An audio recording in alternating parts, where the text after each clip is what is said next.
Welcome to Randy's Old Time Radio Shows. For the next 88 minutes, settle in with an Albert Campion mystery, an audiobook by Marjorie Allingham. In tonight's broadcast, a crumbling London boarding house hides more than faded grandeur. The peculiar Palinode family is dying, one by one, and whispers of poison drift through Apron Street. Step into the shadows for More Work for the Undertaker. We present More Work for the Undertaker by Marjorie Allingham, dramatised for radio by Margaret Eatall, with Francis Matthews as Albert Campion, Geoffrey Matthews as Lug, and Tim Meats as Detective Inspector Luke. The setting for More Work for the Undertaker is London, 1946.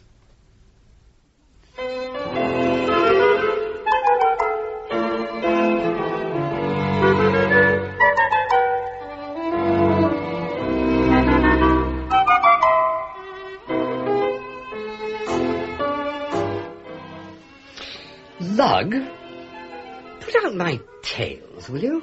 Going it a bit, aren't we, now we're back from the wars? Yes. Who's a lucky party this time? Just do it, Lug. All right, Cock, keep your hair on. My, we are short today. Did you have a nice time with Mr. Oatston? Oh, very pleasant. We sat in the park. Oh, very healthful. Yeah, very.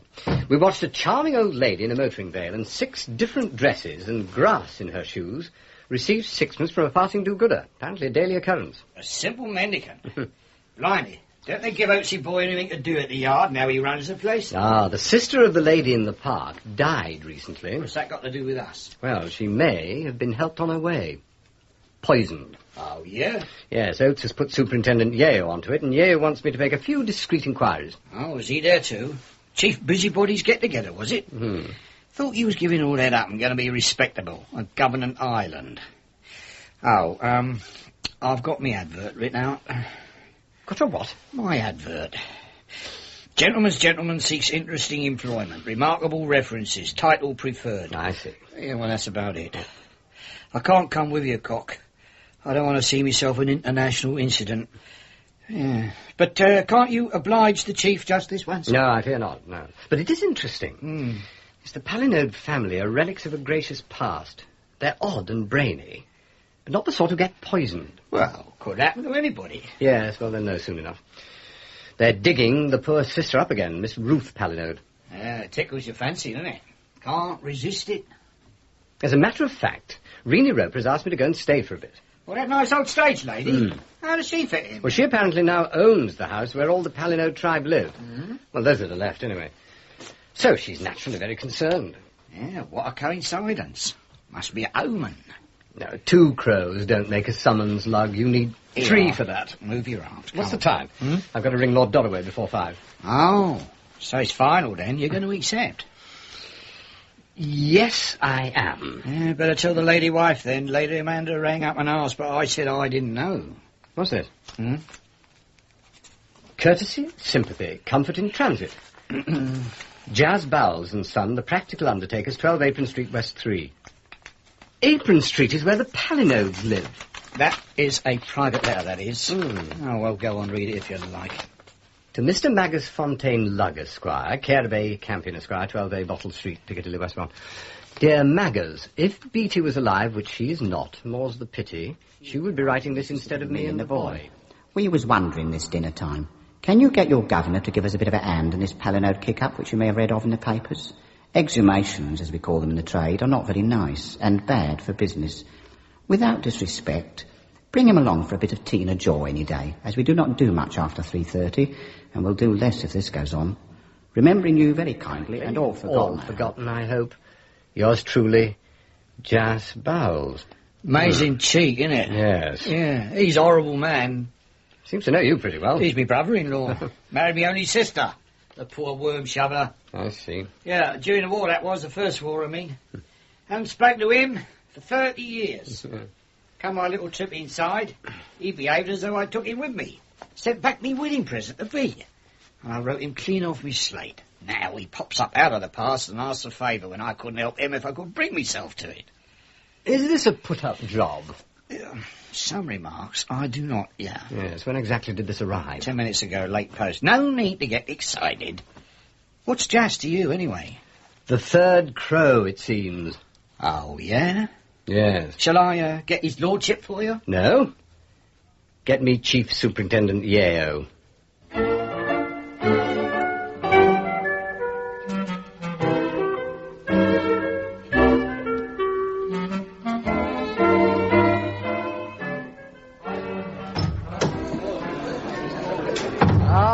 Mr. Campion? Yeah. DDI Charlie Luke, sir. Superintendent Yale said I'd find you here. I'm glad to see you. I hope it's not as bad as that. That's our ration. 4 doubles each. Oh, good. Marchop looks after us here at the platelayers, but she says it'll have to last the night. It's gold dust these days. It's very generous. Tell me, how many Palinode murders have you actually got on your hands? I don't know of any for certain. Not yet. I don't know what you've heard so far, but I'll rough it in as it's come to me. It began with Dr. Smith, a tallish old boy married to a shrew. Starts getting poisoned pen letters. Oh, yeah. I'll show you the filth later. But chiefly, accuse him of conniving at murder. Old lady called Ruth Palinode, murdered, buried, no questions asked. Doc to blame. Doc gets wind up slowly. Feels patients may be getting the same letters. I'm called in. Now we go to Apron Street.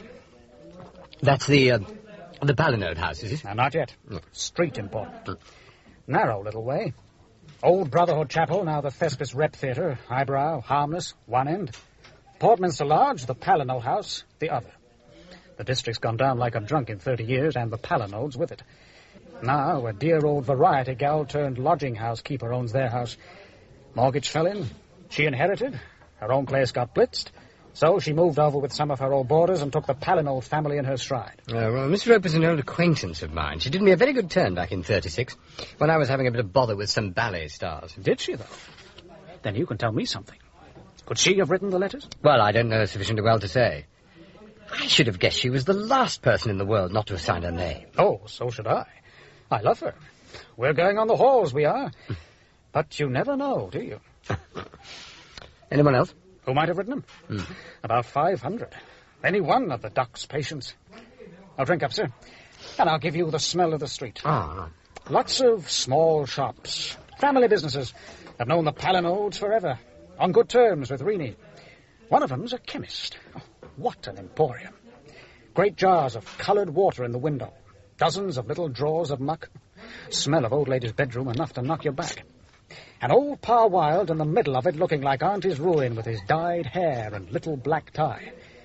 When old Joey and Pantaloon Bowles dug up Miss Ruth Palinode, I must say I started thinking about Pa Wilde. I don't mean he administered whatever it was, but I bet it came from there. When do you expect the analyst report? Midnight. If it's something that could only have been criminally administered, we wake up the Undertakers and dig up the brother right away. Well, that's the eldest brother, I take it. Yes. Edward Palinode, age 67 at the time of his decease 7 months ago. So, what is that after the chemist? Opposite the chemist, Pa Wilde, there's only that old blighter Bowles. The bank, the entrance to the Mews, which goes down to Barrow Road, and the worst pub in the world, the Footman. Portminster Lodge is on the corner, same size as the chemist's. Enormous. Basement kitchen where Reaney entertains her chums. Palinodes' boarders, and 1 or 2 others. Old variety turn called Clary Grace, just started the RAF. And a Captain Seaton. Oh, look through there. He's in the bar now, having his weekly half-pint. Oh, yeah. Socially party over in the corner. Quite the dandy, isn't he? Yes. Lives on next to nothing, but keeps up appearances. He was Reaney's pet boarder in her other house, so she brought him with her. He's one of the better rooms now. I think in a funny way he's enjoying all this. Bit of excitement, you see.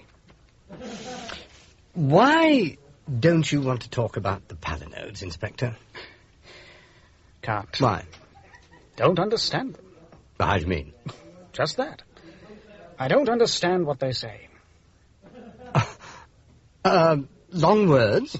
Not particularly. But when I read the verbatim reports, I keep sending for the stenographer to see if he's got the words right. He doesn't know either. I see. There's 3 of them left, I can tell you that. Mr. Lawrence, Miss Evadne, and the baby, Miss Jessica. Now, she's the gal with the concertina stockings who gets presents in the park. She does crosswords in Latin. I've seen them. They're not balmy, any of them. God knows why anyone should kill them. I gather you're moving in, sir. At once, I thought. I brought a bag with me. Reenie's passing me off as her nephew. It's good news to me. Sorry I can't give you a line on these people, Mr. Campion, but they're old-fashioned and out of the ordinary. I've got to the stage where as soon as I think of them, I feel a bit faint. I'll send you word of the analyst's report as soon as I get it. All right, thank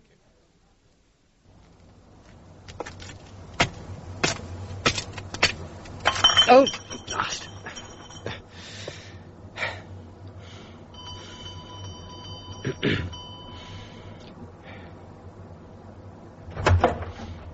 Who is it?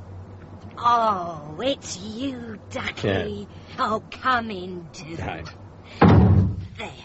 Oh, this is good of you. I appreciate it and I shan't forget it. Oh.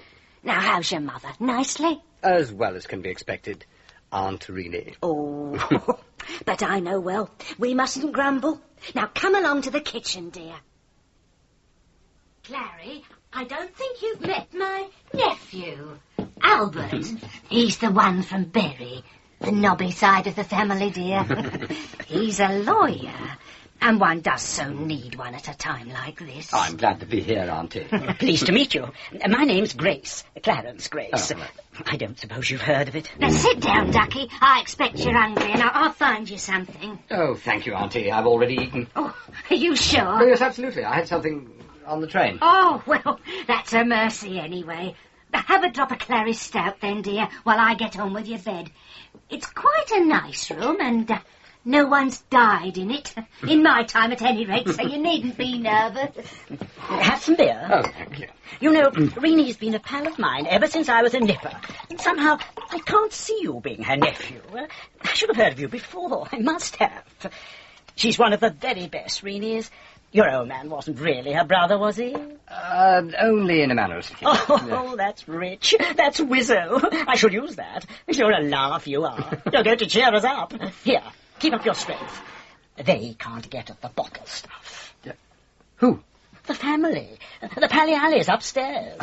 Roll me over. You don't think Reenie or I, or even Captain Excuse My Glove, have been going in for chemistry, do you? We're all right. We've known each other for donkey's years. It's the Pally-Allies, that's certain. But they can't get at the beer. Check the seals myself. I should hardly think you were all in much danger of indiscriminate poisoning. I mean, it's not as if any further attempt has been made, is it? My dear old boy, you're a lawyer. You don't see the situation in a human light. Of course we're all in danger. There's a killer about, isn't there? Besides, what about the brother, the first one? He died, didn't he, last March? The police will be having him up next. They're all in it together. That's my theory. Well, I realise they're eccentric. Eccentric? Oh, good Lord, no. They're all number 8 hats and very quite. Their old man was a sort of genius, a professor. Letters after his name. Old Miss Ruth wasn't up to the family standard. She was going a bit. Used to forget her own name and take her plate out in public and that sort of thing generally. Thought she was invisible, probably. I think the others just got together and talked it over and... She couldn't make the grade. Where could I meet one of them? Well, you could go up now, Ducky, if you cared to. Take that tray up to Miss Evadne for me. Somebody's got to do it. Dear me. What a collection. Oh, never you mind. That's what she has. There you are. First floor, third door on the left. Right. Clary, you can do Mr. Lawrence tonight. Take him a kettle and he can mix it himself. Right.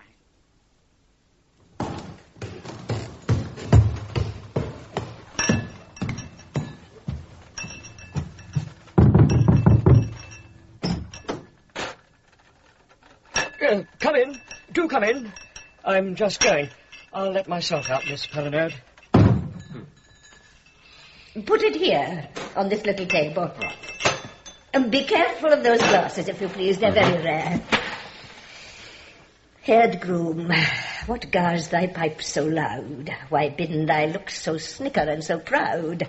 Perde plain peers, but this couth ill agree with thick bad fortune, which I thwarteth thee. That thwarteth me, good Palinode, fate. Yborn was peers to be unfortunate. Infortunate. So, you're an actor, of course. I ought to have known. Miss Roper has so many friends from the stage. Tell me, out of a shop, I'm afraid I haven't acted for some considerable time. Oh, never mind. We must see what we can do. Now, let me see what you've brought me. Oh, yes, splendid. Now, tip the egg into the slip, right? Yes, go on, straight in. Stir as you go. Don't spill it. I dislike a dirty saucer. Yes. Oh, now the sugar.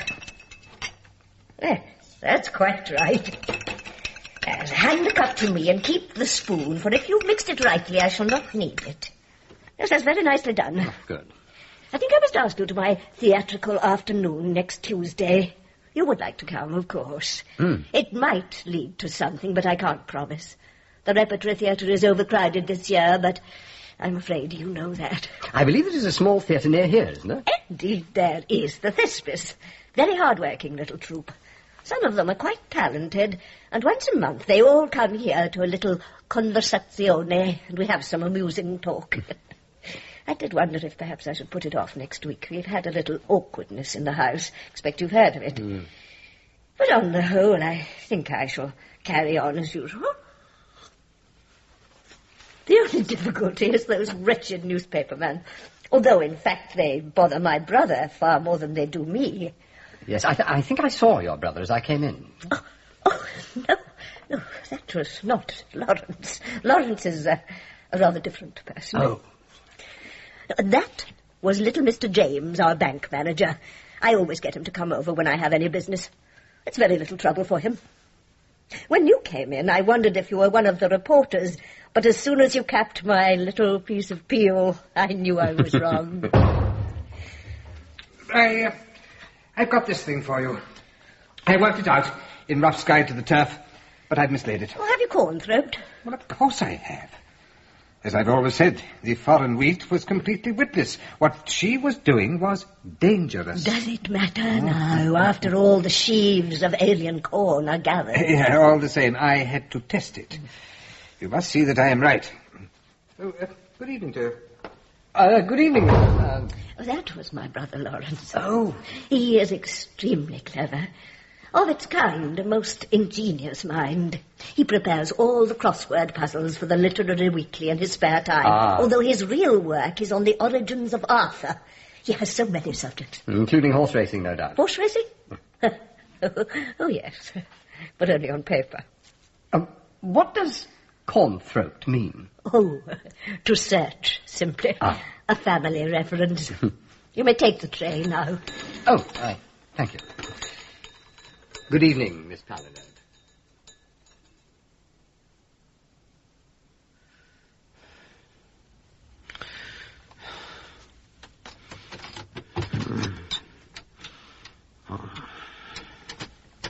What? There's a light switch by your side, Ducky. Oh, just... Here, I've got a letter for you. Oh, really? Thank you.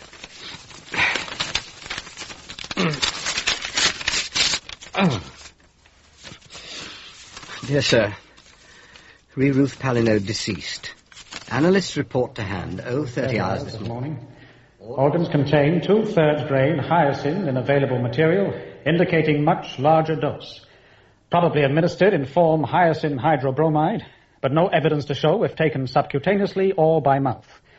Normal medicinal dose, 100th to 1/50th grain. Edward Buncrayton Palinode deceased. Proposed to have up, pronto. Belvedere Cemetery, Willswich, no? 4 a.m. approximately. Cordial invitation extended, no offence taken if you cut it. C. Luke DDI. Now what's this for? Steady my nerves. Must I? Oh, the whiskey's all right. Take my dying oath it is. I've had it under lock and key. Did the policeman wake you? Oh. I'm so sorry. There was no great urgency. No, I was about, you know. Well, I got used to pottering around at night during the war. The air raid wardens were always popping in. I want to talk to you, Mr. Campion. Yeah. First of all, I want just to tell you this. I'm absolutely on the level with you. I'm more than grateful to you, and you really can trust me. I shan't keep anything back, and I mean that, see? What's on your conscience, Auntie? Oh, well, there's one little thing that's been going on for a long time, and I feel I ought to mention it, dear, just so that you don't go rooting it out and being surprised. Hello? I do beg your pardons. Oh. I was passing the door and thought the room was unoccupied. My attention was caught by the shaft of light. Oh, go along with you. You smelt it. Come along. There's a tooth glass over there. Bring it here. Here. There. This is Captain Seaton, Albert. Oh, hello. Now, it's quite a good thing you've come, because you can tell Mr. Campion exactly how it was that Miss Ruth was taken ill. I didn't kill the lady. On the contrary, I did what I could. I found her in the hall at 12:30. There she was, crimson in the face, and shouting out what sounded like a lot of figures. But she couldn't articulate properly, so I knew she was ill, not just mad. Well, the doctor told me ages ago her blood pressure nearly broke his instrument. Got her to her room, sat her in the only chair free of books, and covered her over, and went for the Sawbones next door. He was just off to officiate at a birth of some sort, and said he'd come back when he could. I came back, and took another look at her, and she seemed to have gone to sleep. That's right, dear. When I looked in about 2, she was breathing rather heavily, but I thought we'd better leave her till the doctor came. When was that? Nearly 3. And she was dead by then. He certified thrombosis. He was expecting it. I couldn't blame him. Yet someone did. Oh, people will talk. Any sudden death makes a lot of stink. At any rate, I did not kill the vulgar trollop. I had words with her, I admit it, and I still feel I was within my rights. But once and for all, I did not kill her! Oh, shush, don't wake the house, dear. Good night. Many thanks. Good night. Oh, there, silly old fool. Now all that'll have to come out, I suppose. It's only because of the room. Old people are like children, they get jealous. I gave him a nice room when we came here, and Ruth always wanted it. She said she'd had it as a child, and when she found she couldn't get any change out of me, she had to go at him. That's all there was to it, really. I'm not lying, Ducky. Oh, it was too footling to mention. Was that the awful secret you were going to uncover? What? Me and the captain? Yes. Oh, my dear, we've lived in the same house for nearly 30 years. You don't want a detective to find out any secret there. You want a time machine. No. No, I was going to tell you about the coffin cupboard. I beg your pardon? Well, of course it may not be coffins. Well, I've never seen inside. Suppose you tell me what you're talking about. Well, I've let one of my cellars, Ducky, the little ones leading off the area round by the front door, and not actually in the house at all, to old Mr. Bowles, the Undertaker. What? Well, he asked me as a special favour, and I didn't like to refuse him. When was this? Oh, years ago. Well, months anyway. Well, he's always very quiet, but, well, I thought you might possibly hear him and his son down there tonight and wonder what it was. Is he here? Well, if he isn't, he soon will be. He popped in when you was up with Miss Evadne to say I wasn't to be nervous if I heard him moving about between 3 and 4. No, but he'll be Oh, no, of course. They didn't bury him. Mr. Edward? No, Bowles and Son didn't know. Oh, there was a fuss about that. Mr. Edward had it put in his will, the thoughtless old man. Oh, he was full of smarty ideas. He lost the family their money, being so clever. Well, there you are, my dear. Yeah. Now, if you hear any thumping, it's just the Undertaker. Oh, the ultimate reassurance. Oh. Are we going to have a look? Oh, I've never liked to spy on him. It's 3 or 4 months since he came last. Lead the way.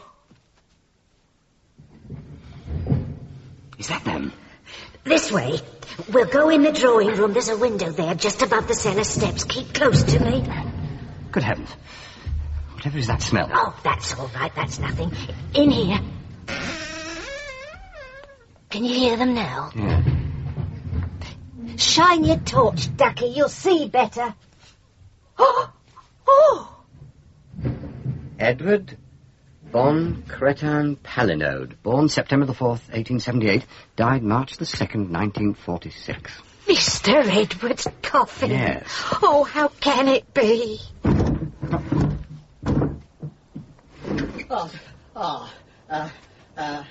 Good evening, sir. We did not disturb you, I hope. Oh, think nothing of it. Wait there a moment. I want a word with you. What are you doing? Stock taking? Not exactly, sir, not exactly, although there are likenesses. It is Mr. Campion I'm addressing, isn't it? That's right. I'm Jazz Bowles, at your service any time of the night or day, and this is my son, Roly Boy. Here, Dad. I'm just taking this casket across. We hire the cellar, you see, sir, and I've had the casket in there a month or so while we was full up over the road. Now I thought, what with one thing and another, the police and that, I'd better get her back home. She looks a very fine affair. Oh, she is, sir, a very special job, one of our deluxe types. A casket like that would be a credit to anybody.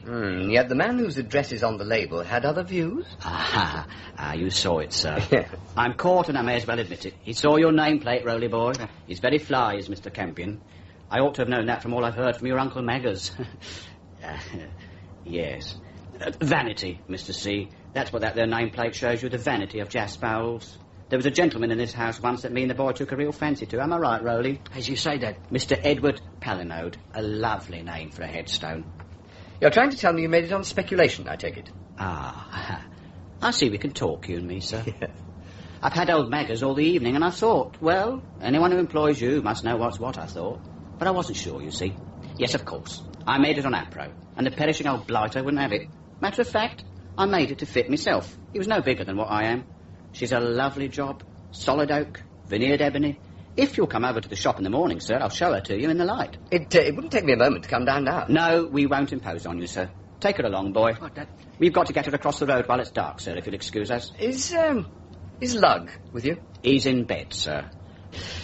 Good night, sir. We feel it's an honour to have met you. See you in the morning, I hope. Good night, sir. Yes, that's it, Roly. Now, He's a very good man. He's thought very highly of in the street. But I never feel I can get to the bottom of him. I wonder what he's got at the bottom of the coffin. Oh, well, but it was empty. There wasn't a body in it. Wasn't there?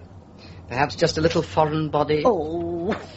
And now, Auntie, since we appear to have overcome any initial shyness and we can speak from the heart, the stink coming up from your basement can no longer be ignored.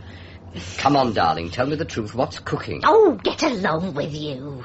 It's only old Miss Jessica. It pleases her and it doesn't hurt anybody else, but I won't have it in the daytime because she gets in the way, and yes, there really is an awful smell. It's worse than usual tonight. I've got a fine old menagerie here, haven't you? What's she doing? Oh, making little mucks, dear. I don't think they're quite medicine, but she lives on them. Eh?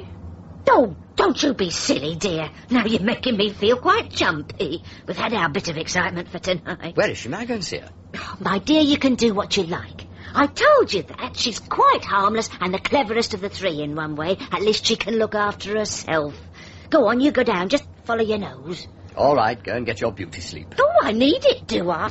Oh, you're laughing. Oh, you are a naughty boy.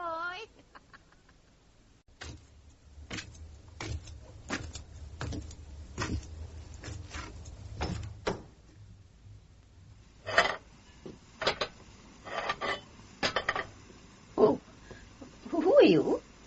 I'm staying here. I smelled something, so I came down. No one warned you, I suppose. The inefficiency in this house is quite extraordinary. Well, never mind. I'm sorry you were disturbed.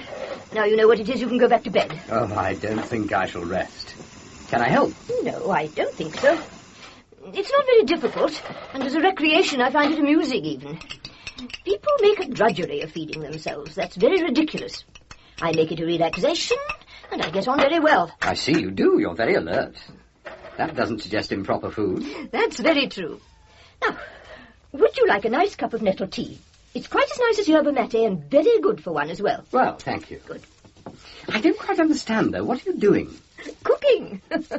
It may seem peculiar to you that I have to do it in the middle of the night in my own home, but there's an excellent explanation for that.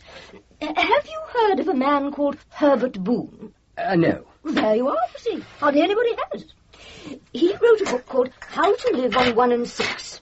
Now, this was written in 1917, of course, nearly 30 years ago. Since then, the index figure has risen by approximately 40%, so we must translate that as roughly 2 and a penny. Still sounds miraculous, doesn't it? It does indeed.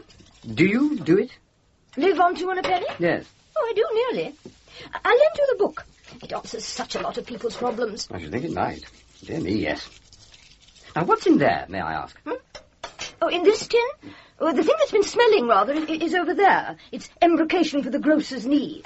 But this is broth of a sheep's jawbone. Not the whole head. That's too expensive. But Cooked with herbs, it does very well. Look, is this really necessary? Do you mean am I so poor that I have to live like this? Or are you merely inquiring if I'm mad? No, I'm sorry. I don't really understand at all. I have less money than the others, not because I'm the youngest, but because I trusted my elder brother to invest the greater part of my inheritance. He was a man of ideas, but he was not very practical. He lost all our money. I will not tell you my exact weekly income now, but it is counted in shillings and not in pounds. Oh, this is the tea, is it? Where'd you get the nettles? Hyde Park. There are lots of weeds. I mean herbs there, if one hunts for them. I made a mistake or two at first. You have to be exact, you know, with plants. And I was quite ill several times, but I've mastered it now, I think. Taste it, and if you can't bear it, I shall understand. But you must read the book. Oh. Lawrence doesn't like it either, but he drinks it. And he drinks this yarrow tea I make. He's very interested, but he's more conventional than I am. He doesn't really approve of my having no use for money, although I don't know what he'd do if I had. But he has none. Is all this helping you, do you think, to find out who poisoned my sister Ruth? How did... I know who you are. You're a detective.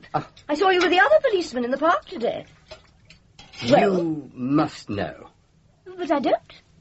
I have no idea. I may as well admit I'm not ungrateful to whoever it was. You'll find that out, so I might as well tell you. She was very trying, was she? Well, not very. I hardly saw her, but I had cause to fear her. You see, the Palinode family is in the position of the crew of a small boat. If one member drinks all his allotted share of water, the rest must either watch him die of thirst or share. And we haven't very much to share, even with the assistance of Herbert Boone. Is that all you're going to tell me? Yes. The rest you can find for yourself. It's not very interesting. But why? Why? I have no gifts. I cannot make or write or even tell. So, I keep busy. You wouldn't like any more of that tea, I suppose?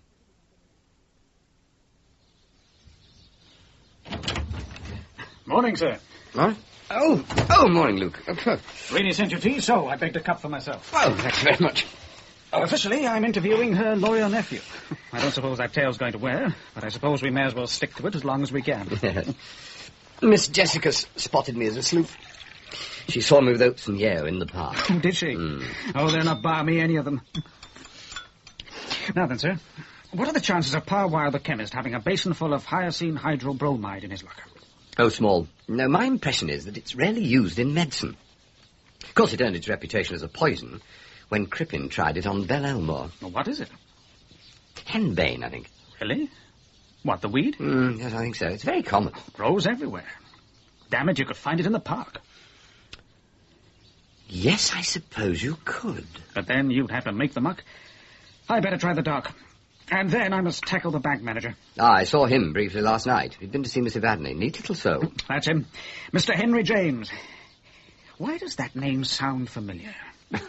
Refuses to talk about clients' finances unless subpoenaed. Miss Ruth was spending too much before she was killed. I've got that far. Of course, Yeo says money is the only respectable motive for murder. Well, none of these old dears has got any. They pay Rennie peanuts. Just 2 or 3 quid a week. And Jessica only pays 5 bob. What? 5 shillings. Really? Well, she won't eat a thing except her own boiled muck. I don't know how Rennie does it. But she's got money. A lot of money. I hope she's not in something with just bowels. That would destroy my faith in women. Oh, no, I hardly think so, no. I mean, would she have dragged me down in the middle of the night to catch him if she were? That's right. Well, shall we see the bank manager? I'd like to get there about 10 o'clock. All right. Oh, by the way, this came over the blower last night. Housebreaker called Lukey Jeffries in Charlesfield Prison Infirmary. Delirious. Well, what on earth is that? Keeps whispering Apron Street. Don't send me up Apron Street. When he's lucid, he says he's never heard of the place. Do I take it he's frightened? Seems so.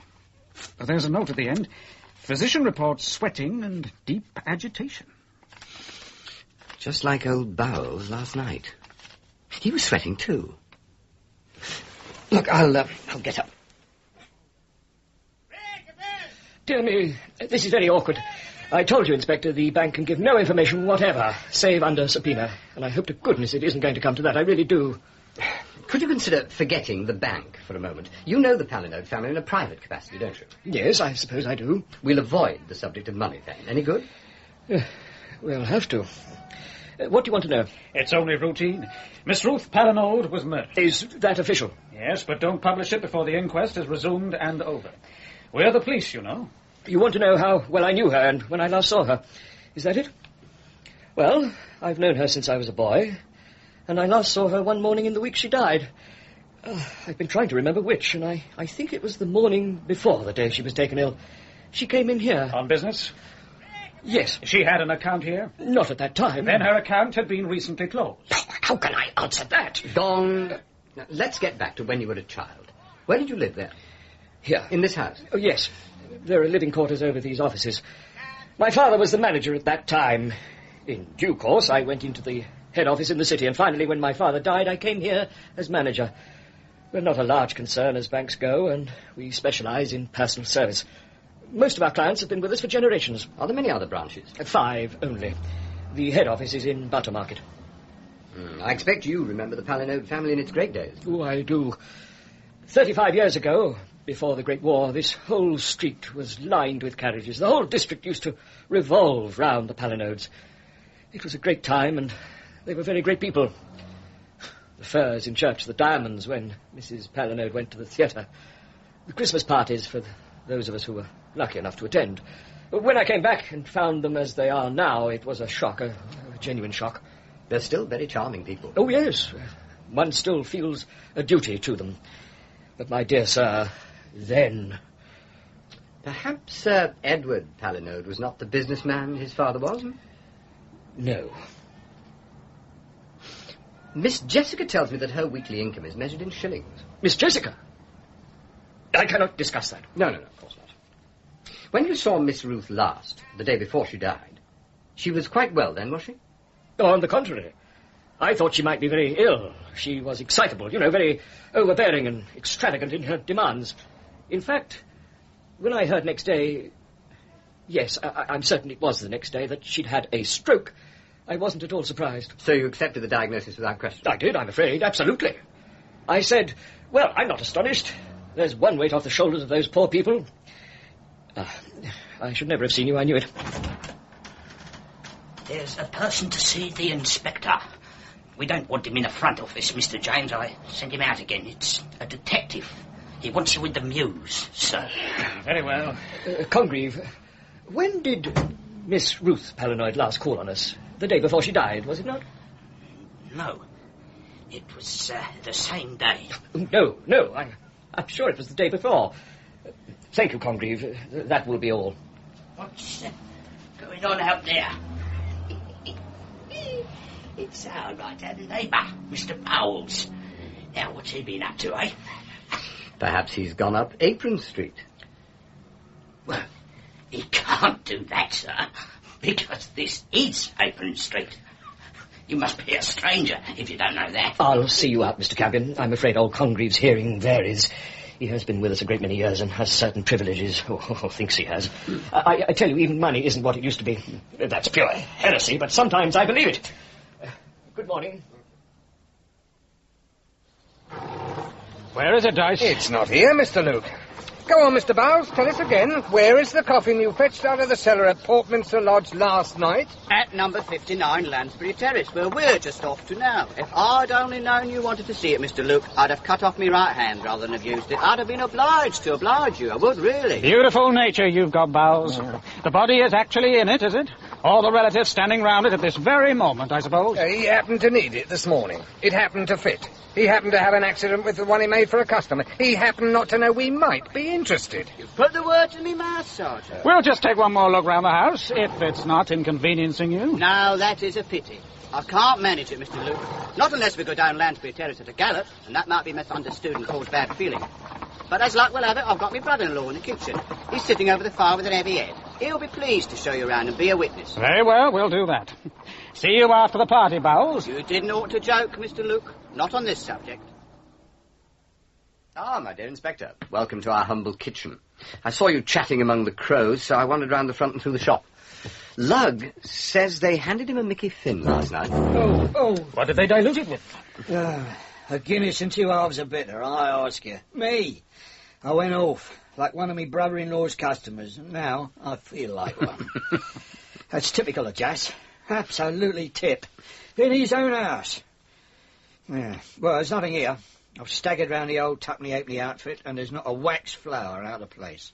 I don't know what the old hypocrite's up to, but whatever it is something extra. Extraordinary? No, I speak English, I hope. Extra, meaning something else. Something that's nothing to do with the little bit of now it's your turn over the road. Oh, keep it quiet if you're Christians. I can hear a fly stamp this morning. Jas is up to something extra. Nothing to do with worm shoveling, and nothing to do with the palinodes. And we knew that, I should hope, when we got the letter from him in the first place. What he didn't realise was that my employer would make a job of it. And he certainly didn't expect me to come for a brotherly stay. Luring us down here by hinting he could tell us something. Well, he could, but it's not the lot. Miss Ruth Palinode used to like to put a bob on an horse, like anybody else might. Rowley did it for her. Jas thought it was interesting because it was secret. Ignorant persons often make that kind of mistake. Yeah. Did she ever win? Now and again. Lost in the long run, like most women do. Yes, well, that explains a lot. Money's tight. If one member of the family goes bust, the burden falls on the rest. How's that for a motive? No motive for murder is exactly first class. What is Jas up to, Lug? Do you know? Not yet, Cook. Give us an hour. Shifting booze, perhaps. What gave you that idea? Oh, it cost me mine, that's all. It's something heavy that has to be carried careful. Ah, righto, Lug. Keep your eyes open. I'll see you later. Perhaps you could join me for a spot of meatloaf and a plate, Les. About 12:30? Right, good. I'll see you then. Yeah, he's in a hurry. Late for a funeral, do you think? Oh, good morning. This is number 59. I'm afraid I'm very late. Oh, you are, sir. They've been gone over half an hour. Oh, now, which way? I mean, it's down there, isn't it? Well, sir, it's quite a distance. You'd better take a taxi. Yes, I will. I shall know it, shall I? I mean, you know these big cemeteries. It's a little awkward to arrive. Wrong function, you know. Tell me, they're in limousines, are they? Oh, why, you can't miss it, sir. It's horse carriages. Very nice and old-fashioned. There's a lot of flowers and a lot of people.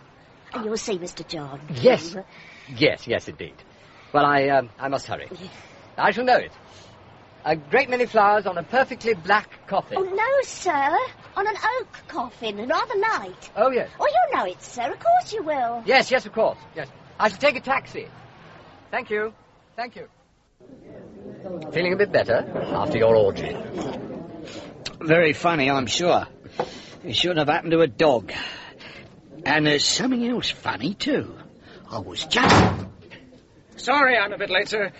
We're short-handed, what with that Greek street shooting. We've got a general call-out for the gunman, but no sign of him. Did you see who's in the bar? Clary Grace. Thick as thieves with that old blop lip from the back. Congreve? They make an unlikely pair. Don't they? A lot of relationships around here are a bit unusual, if you ask me. Yeah, like the one in the chemist's. Are wild? Yeah, there's a rum shop. And the old corpse behind the counter, he's not ordinary. And then, there she was. What are you talking about? That's right. Behave like an official. Don't listen and then ask. They missed something on that there island you was going to govern. I am telling you. I went into the chemist for a pickup after my unhappy accident last night. And as I was talking to old Paragoric, in she come. Bella Musgrave. Her as used to batten on the bereaved at funerals. Oh. He'd give her a look, and she'd give him one. And then she went in the back. Sure? Yeah, it was her, all right. Same black veil, same gentle eyes, full of hypocrisy. An extraordinary thing. She's up to something, that's certain. She might be his auntie. He's the kind of chap to have that kind of relation, but then again, she might not. Who is Bella Musgrave? Oh, just a small-time crook whom we once saw sent down for 18 months, selling Bibles in a questionable manner. How did the doctor take your analyst's report? Oh, resigned, you know. Yes. But you remember old Miss Jessica, the gal from the park? Yes. Now, he says she's been giving the old man in the dairy cups of poppy tea for his neuralgia. The right poppy at the right time of year, and he'd have been out like a light. Could detain her on suspicion, but it sounds so balmy, doesn't it? She's not, though. Now, I've just had a session with her solicitor. She persuaded Mr. Lawrence and Mrs. Vadney to agree to his telling all about the family fortunes. She's anxious to assist as much as possible, well, so she says. It seems they all own shares in absolutely worthless commodities. Mr. Edward apparently had a genius for unsuccessful speculation. Nothing came up. Now, there was a rumour that Brownie mines might have a spark in them, but that fizzled out too. Yeah. Vadney and Lawrence lost faith in him and kept £7,000 each. Jessica went on longer. Edward died, worth just £75 in cash, and £100,000 in various shares, nominal value only.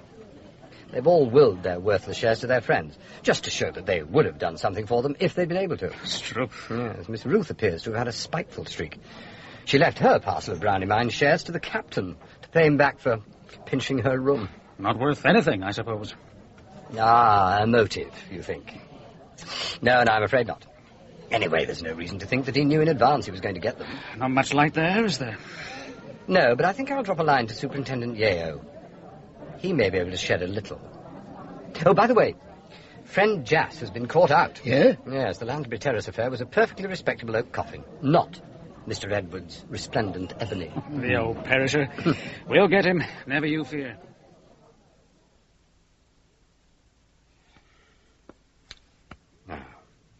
Dear Yeo, help. There are one or two gaps at this end which need filling, if you will. 1. Known associates of Looky Jeffries, housebreaker, currently in Charleswood Infirmary. 2. What has Bella Musgrave been up to lately? Any recent convictions? The local chemist is on her visiting list. 3. Is there any henbane growing in Hyde Park? How easy is it to extract hyoscine from it? 4. What do you know about Brownie mines? 5. What have you been looking for lately, which is A, 5 or 6 feet long, B, distinctive in shape, C, fragile? Silks are old masters in rolls, occur to me, but it could be some delicate or illegal piece of machinery. We only ask because we want to know. Yours, Campion.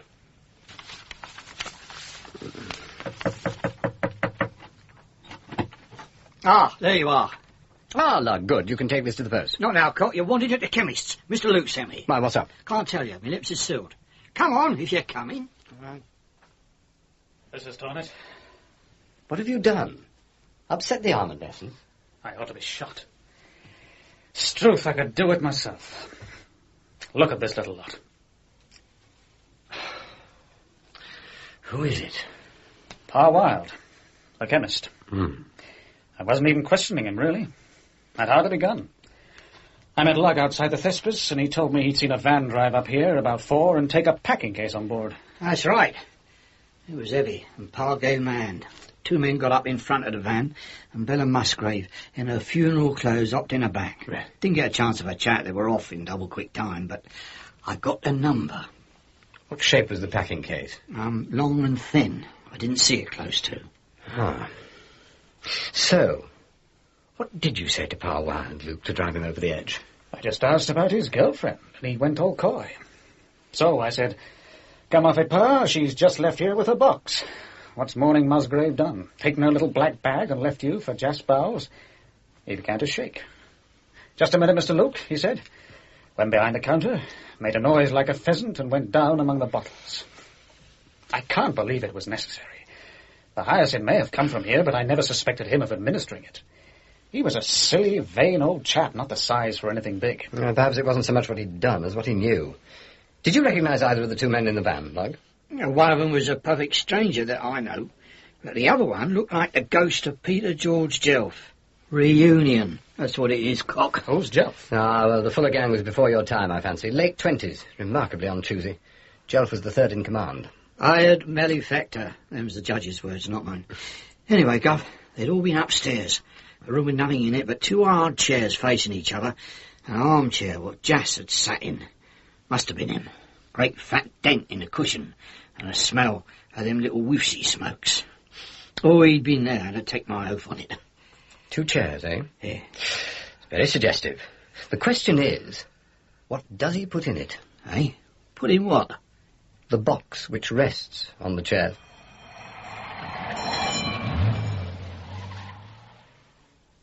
Mr. Campion, this is a treat, this is.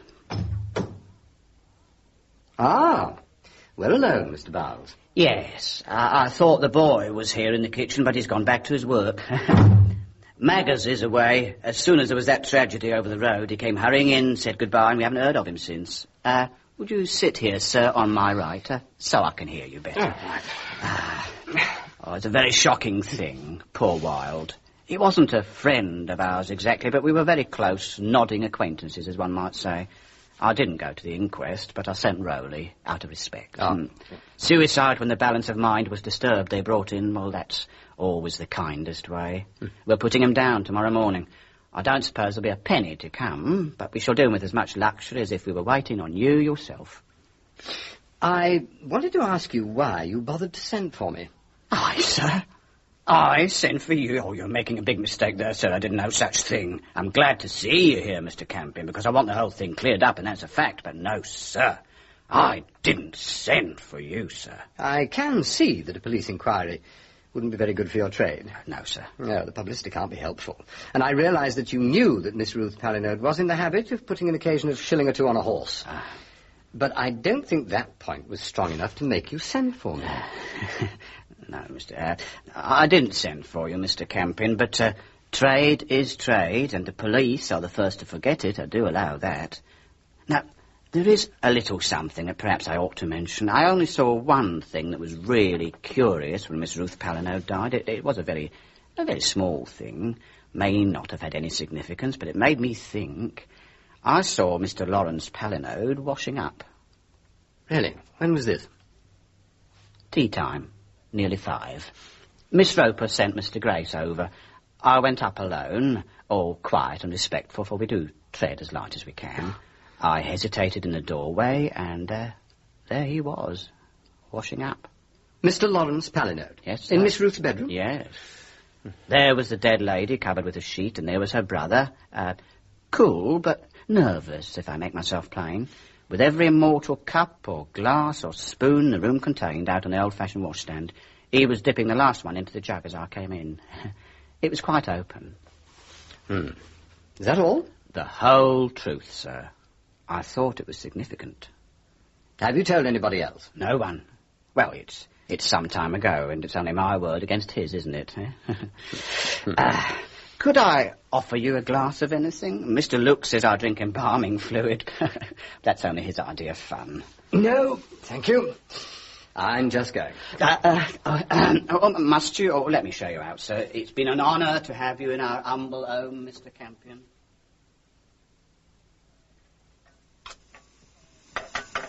Oh, there you are, dear. You managed to get round the crowd all right, that's right, Ducky. Oh, people are so gruesome, aren't they? Oh, some of them are reporters, of course. They've gone off the Greek Street shooting now that there's been another death in Apron Street. Yes, the vultures will gather. They weren't interested in me, I'm glad to say, although the captain and Mr. Lawrence were having some difficulty getting through. What, together? Oh, they must have made it up then. Oh, they were having such a row earlier on. But Mr. Lawrence is never angry for long, bless him. I should have thought the captain's resentment would have died with Miss Ruth. Oh, yes, Ducky, that's all right. It sounded as though they were arguing about those horrible letters the doctor keeps getting. Oh, everybody seems so scratchy nowadays. And Clary's angry with me, too. He says I give the family more than they pay for. Well, what if I do? I can afford it. I won't have him trying to pump old Congreve about my bank account. It is not his business. Of course not, Auntie. Oh, I'm sorry, Albert. I do get wound up. I think I know why you do it. I was looking at Professor Palinode's portrait in the dining room this morning. Ah, were you, dear? Well, don't be too clever, will you? As you like. Oh, well, by by the way, you've got a visitor. Now, he seemed quite anxious not to meet anyone, so I put him in your room. Name of Glossop, I think he said. Glossop? Hmm? Well, the only Glossop I know is the financial advisor to the Treasury. Oh, la-di-da. I've only met him once or twice. Well, I don't know, Ducky, I'm sure. You'd better go up and see, hadn't you? But don't be late for supper now. All right, Auntie, I'll be good.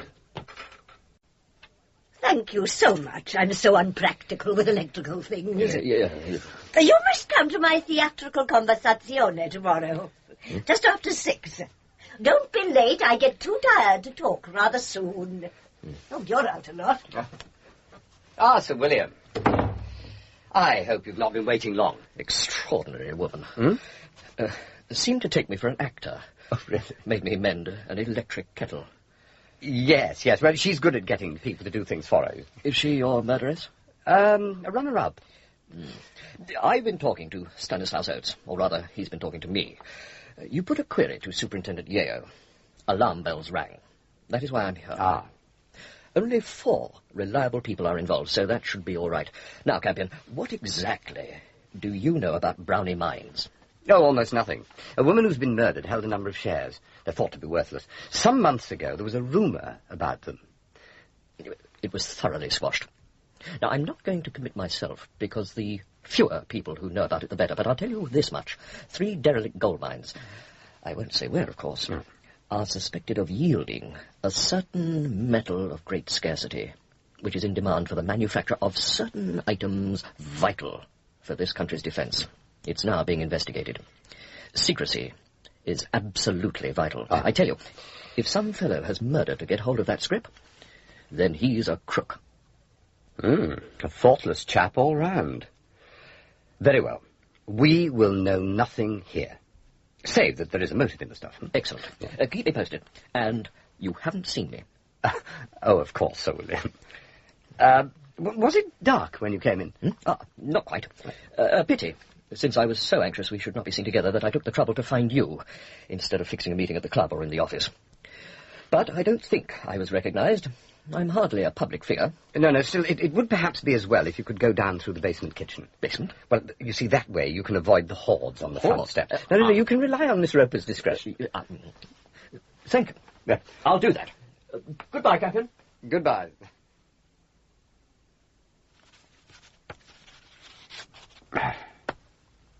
Dear Amanda, I expect you'll have received my other letter by now. I don't know how much longer I shall be away. We're still largely in the dark, though I have great confidence in Charlie Luke. It's rather like working with a human dynamo. He's very young for the job, but he will go far, I'm certain. He never lets go, you see, the best quality for a detective to have. My best love to Sexton Blake Jr., and to you as always, Albert. It's only beer. Ah, Luke. What a country. You drink pretty, I'll have a bottle. Oh, what a day. No go with Edward. Looks like natural causes. Greener's been reported in France. He's one of the Greek Street pair. The other one has vanished into thin air. I've got a couple of chaps going over par wild stock. Nothing there so far. Oh, and the docks had another poisoned letter. Oh. You can read it. Here. Oh, thank you. Oh, dear. You, blank, etc. Oh, well, he could have spared him that. Blank, dear me.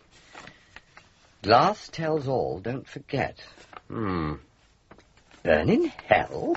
Quite a little viper, isn't she? It is she, I suppose? Oh, yes, no doubt about it. We've had the shrinks on it. Well, what it all seems to boil down to is, yes, here we are.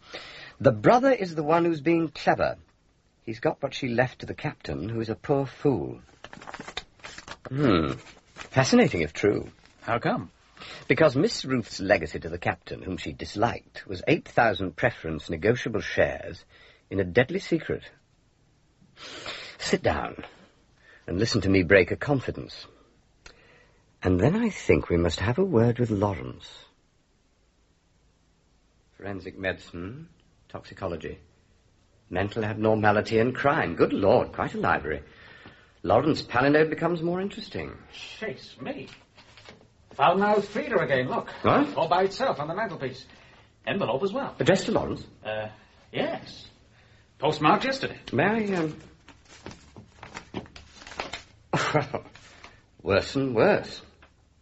She must be mad. Seems to want to insist, though. You have robbed a fool. We didn't go over this room when we interviewed him before. No. I may as well admit I didn't understand a quarter of what he said last time. He takes me to the fair every time he opens his mouth. But why hasn't he reported this? Looks damn funny to me. Well, you can ask him now. Did you seek permission to come in here? I see you have a letter of mine. May I have it? Do you mean you wrote it? I? In moments of aberration, I suppose. It's an interesting theory, but hardly tenable.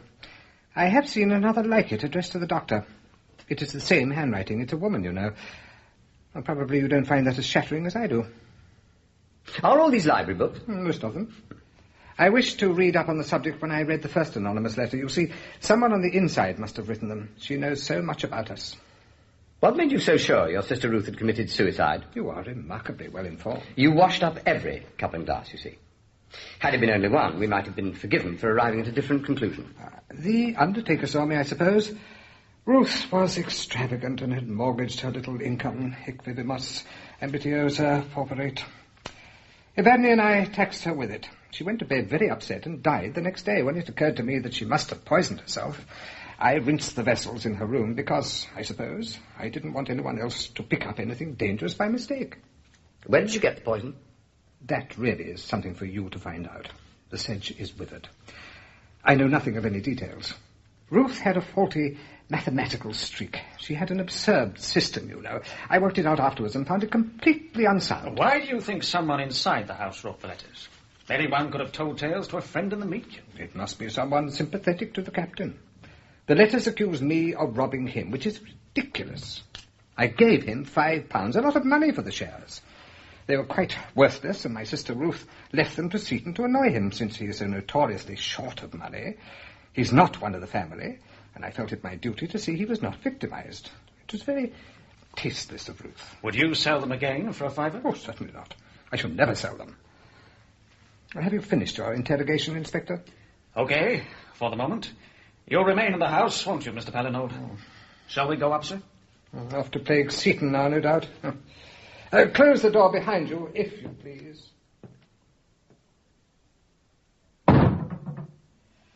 It's no use. The captain's had it. Oh. Must have drunk the whole bottle. One way of avoiding questioning. You'll have to sleep it off before we get a peep out of him. Here's a letter to you from the super. Ah, good. And a pile of memos for me.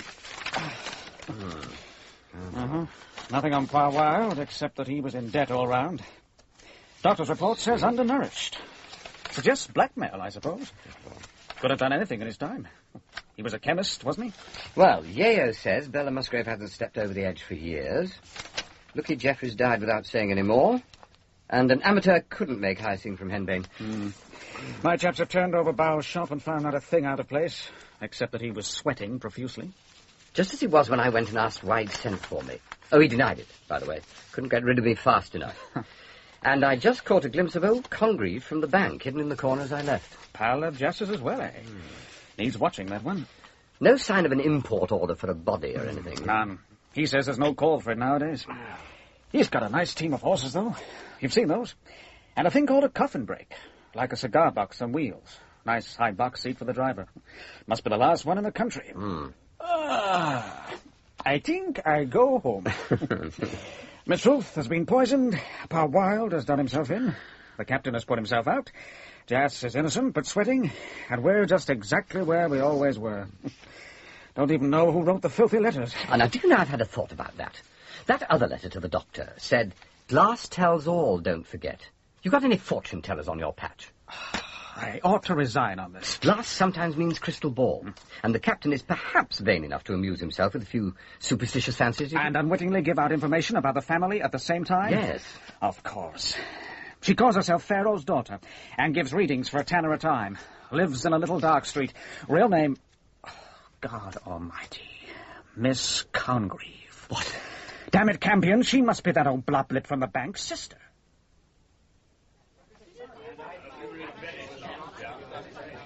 I say, footlights, very pretty. Candles, courtesy of Rini. Not that Miss Evadne has noticed. The soiree's upstairs. Shall I announce you? Formal, is it? No, I don't. Let's just go up. I'm not invited. I shall be in the kitchen. How did you get on with the dusky lady? Pharaoh's daughter? Confessed at 5 this morning. Did it all for the captain. Grievance against the dock. He'd snubbed her sometime. She's crying all over the cells. Congreve slipped out the back way just as we got there, but we've got a call out. Oh, Albert, there you are. Oh, hello, dear. Oh, isn't it awful about my captain? Fancy him having his fortune told by a... Oh, well, I won't demean myself, Ducky. He says he didn't even guess it was her until she admitted it and threatened to post one to Lawrence. When he found out she had, he sneaked upstairs in a blue funk and put himself out with a bottle I didn't even know he had. Oh, I could kill him, I really could. What are you doing here? Standing guard to see he doesn't get out? No, to warn my friends not to drink anything, especially the yellow stuff in the glasses. She makes it with groundsel and it has a very funny effect. Oh, no. When you've had enough uplift, dear, come down to the basement. Carrie's got a bit of a bar going. Oh, and by the way, Mr. Lugg's come back. He's waiting in your room. Oh, right. No, I've never done that. Hello. Care for a baked meat? What are you doing exactly? Helping cock. I come round looking for you, and the old girl with a voice like a beak persuaded me to hand around. Funny mutt I'm pushing out, but I've took a fancy to her. Miss Evadne? The elder Miss P, yes. A lovely woman. Did you find out anything? No, not a lot. Apron Street used to be a joke until about a year ago, and now no one mentions it anymore. Only bloke I could hear of who actually said he was going up Apron Street was a finger called Ed Geddy. And he ain't been seen since. Geddy? Oh, the girl in the kiosk murder, Geddy? That's the one. Got clean away. Anything else? I looked up Peter George Jelf and his little lorry. Looks quite respectable. Got a two-man haulage business in Fletcherstown. Ah, piece of resistance I've kept till last. The coffin's back. What? Startled you, eh? Did me. I peeked through Jazz's shed window, and there it was, packed flat. Do you mean it had hinges? Might have had, didn't see. It was the right one, all right. Black as a piano, and as much gold on it as a commissionaire's trousers. Well, let's get back to the blowout. Now make up your mind what you're going to add. A cup of yerba mat, or a small nettle pot. No. Yes, there's a ration of something else as well. Smells as if it come out with the flowers in the hall. There's not a lot of call for that. Good evening, Mr. Campion. Nice to see you. Oh, good evening, Doctor. Nice party. Yes. Is your colleague about? No, I don't think he's... Oh, it's you. Oh. Isn't this wonderful? I put a protest on the grocer's knee and it's done him good. The doctor admits it, don't you, Doctor? Excuse me. Lawrence has very little grace. He can't see, you see. But, Doctor, you do admit, don't you? Oh, here you are. I'm so pleased to see you. Ah, good evening, Miss Paladin. So great a number of people. It's certainly a larger gathering than usual. Good evening, Mr. Campion. Mr. James? So, you didn't bring your nice friend Sir William Glossop after all? Is that the Glossop of the PAEO Trust? A most brilliant man. Was he here? Oh, excuse me, Yes. He was waiting for this clever man and did me a little service. He did not introduce himself, but he left his hat on a chair and I read his name in it. I'm very long-sighted, you know. Adrian, are you thinking of reciting for us? I thought that was to be a treat for next time. I do hope so, for I really must not stay today. A most enjoyable evening, Miss Paladin. Good night. Good night. Good night. Oh, don't let that put you off, Adrian. Hardly a mind. You wanted, cock. What? Something's happened to Mr. Lawrence. Miss Roper says he's died.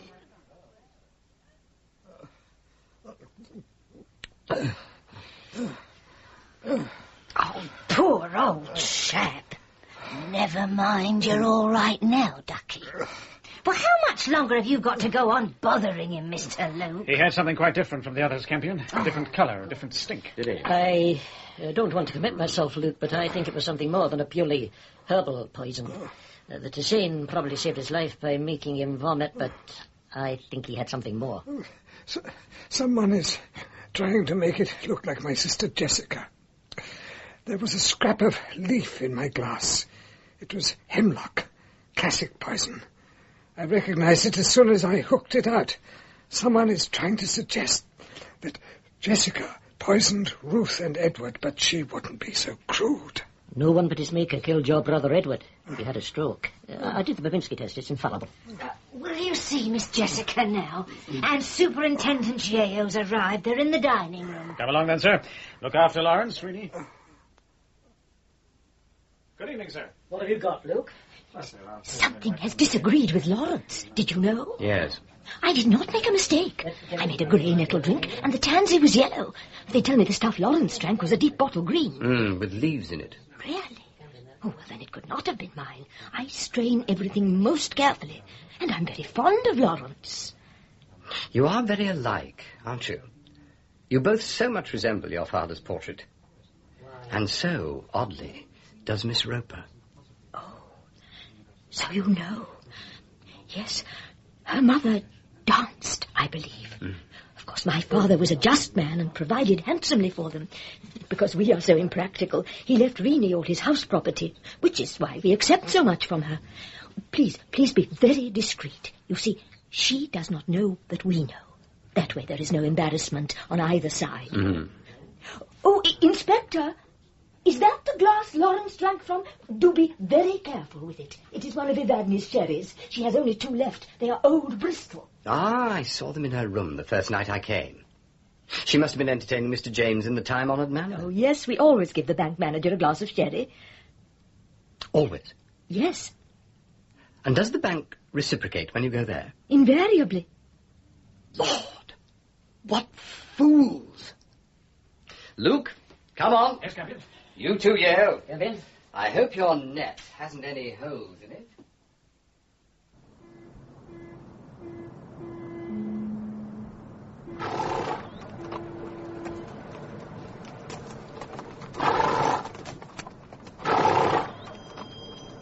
I'm not going in without a search warrant, I warn you, Campion. Funny, there must be someone there, a night watchman, somebody. Yes.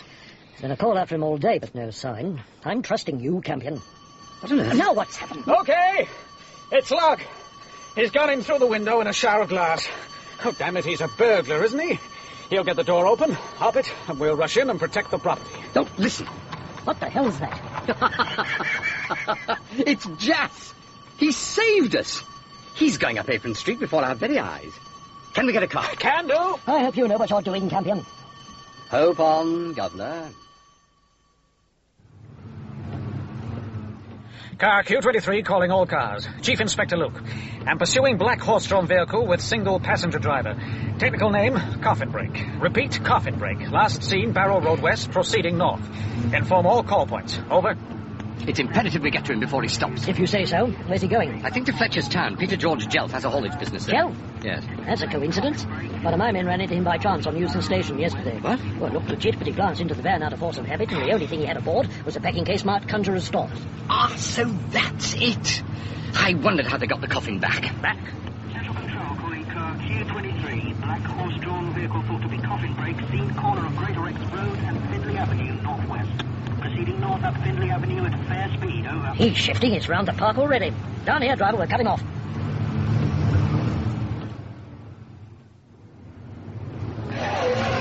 Damn it, we've lost him. I'd have sworn he had to come this way. Let me out. He won't risk going on. He'll unload. You get away with it. Central Control calling car Q23. Message for Chief Inspector Luke. Attention, Joseph Congreve, 51B, Terry Street West. Found dangerously ill following murderous attack. Locked in cupboard, upstairs room, Apron Street branch, Class Bank. Over. Apron Street. He's in Apron Street. What in hell are we doing here? Listen. Quick! Block the road.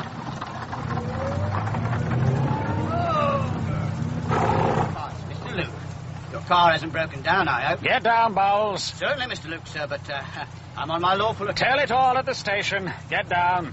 As you say, Mr. Luke. But this isn't like you. Can any of you gentlemen drive? The mare's not quite like a motor. Don't worry about that. I'll bring your horse myself. Get in the car. Very good, sir. I'm in your hands. Shall I go first, Mr. Luke? Open it up, Bowles. Open it, Mr. Luke? I hardly expected this, sir. Get on with it. Got a screwdriver? Of course. Very well. Stand back, gentlemen, if you please. The gentleman died of a bad trouble. There's no need for you to run any risk. We are used to it, of course. There you are, sir. Hope you're satisfied. It's not really very nice. Wait. Died, I think you said? Good Lord. What a rig. Doped, but still alive. Oh, yes, they were all alive, of course. That was the object of the exercise. Greener, your Greek Street bird was the one before this. What is it, an escape outfit? Yes, rather a good one. Awfully well done. Courtesy, sympathy, comfort in transit, in fact. They go to Ireland like this with a mourner laid on to weep them through the customs. Bella Musgrave, no less. I'll be... Who is doing it all? Him? No. That's the boss in the coffin. A genius in his way, but hopeless at murder. How he managed to kill Miss Ruth successfully, I really don't know. Campion, there's no way to give evidence. What's the first thing, man? Sorry, sir. His name is Henry James. He's the manager of the Apron Street branch of Clough's Back. That's more like it. Now we're getting somewhere. What have you got to say for yourself, Bowles? It was done out of kindness. Put that down in writing and never let it be forgot. Hunted animals. That's how I saw them. And that's how I saw him in the finish. You couldn't understand him because you don't know Apron Street. It was changing and he wouldn't have it. He tried to stop the clock. I sympathise with that, but he didn't ought to have turned to murder. Couldn't bring myself to believe it of him, not at first. Yet you did, you know. Because after you'd made the mistake of asking your brother-in-law to investigate, you were terrified that James should find out you'd done so, Ah, you noticed old Congreve in my kitchen that night, did you? Oh, yeah. You're very sharp, Mr. Campion, I'll say that. He came round nosing and asking funny questions. And I wasn't sure if he was doing it for James or not, so I wasn't going to speak in front of him, though, in fact, James never trusted him. Seems to have planned a cosy retirement if the contents of that thing are anything to go by. Is there anything else we want from Bowles at the moment, Campion? Well, there's always Ed Geddy. Geddy? Still the poor little girl who couldn't have blacked his eye for him. Did he get away in this conjuring cabinet too? Got away, but didn't quite arrive. It was Ed Geddy who gave Apron Street its bad name among the fraternity. Either the drug was too powerful, the coffin too tight, or the journey too long. Ed died at the box. In view of the line he took when he thought Luke was going to raise the subject, Pa Wilde must have dispensed the drug. It'll be a question of proof, sir, won't it? If it's true. Oh, well, I think that's about it. The only query is how James knew Miss Ruth's shares in Brownie Mines were going to be worth something after all. It's just one of those top-secret leaks in financial circles, I suppose. But she had told him she'd left them to him in her will, and he did have the opportunity to do her in almost daily, because every time the Palinodes saw their bank manager, at home or in his office, they drank a glass of sherry together. Get away. No bank's done that for 50 years. Aha, except this one. Of course, I should have realised sooner. It was Lawrence's green sherry glass this evening that switched on the light. I didn't realise James had inherited the shares. No, he didn't. No, she'd already changed her will, so it was all for nothing. Oh. Except that he got Lawrence to buy them from the captain, hoping to take them over as security for a small personal loan. Well, that's my bet. And then he thought to clean up the whole thing by polishing off Lawrence and throwing the blame for both murders onto Jessica.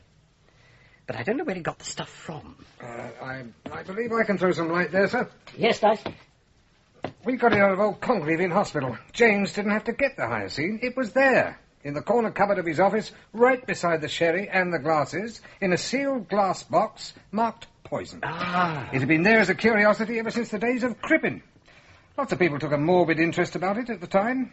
Congreve had worked in the bank so long, he always knew about it, and noticed when it wasn't there anymore, and told his sister. When they read about Miss Ruth's symptoms, they put two and two together. They were proposing to blackmail James over it. Wasn't that cupboard ever cleared out? We've had 2 wars since Crippen was hanged. Cleaned, but not cleared, sir. It's like a drawing room piece when you get the door open, full of what you might call relics. The whole place is a bit like that. Yeah. We found all the relevant papers in an antique wine cooler in his bedroom. We shall trace all his associates. Excellent. Excellent. Very neatly wrapped up. I didn't think you were going to get out of this one, Campion. Your praise is our reward. And now, if you'll excuse me, it is past my bedtime. Good night, Luke. Call on me anytime. Oh, I will. Next time you'll get a wire, if not an escort. Good night, and thanks.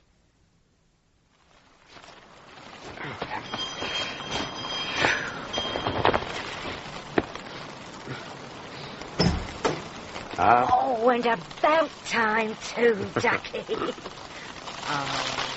Oh, you are a wonderful man. Yeah. Look, here's a letter for you, dear. Oh, thank you. It came yesterday morning, and nobody thought to give it to you. Come into the kitchen, Ducky, and have some coffee. Clary and Mr. Lugg have had a bottle or two, but you're not to be angry with them. Well, it's the relief. Dear Albert, thank you for letting me know that we're not going to govern that island. I'm so glad. I've been following your case as well as I can from the newspapers, but the reports are very sketchy, I'm afraid, and I fear that any comment I might make would be so wide of the mark as to be irritating. I hope we see you very soon. Lots of love, Amanda. P.S. I can't help it. Have you thought of the bank manager? So shady.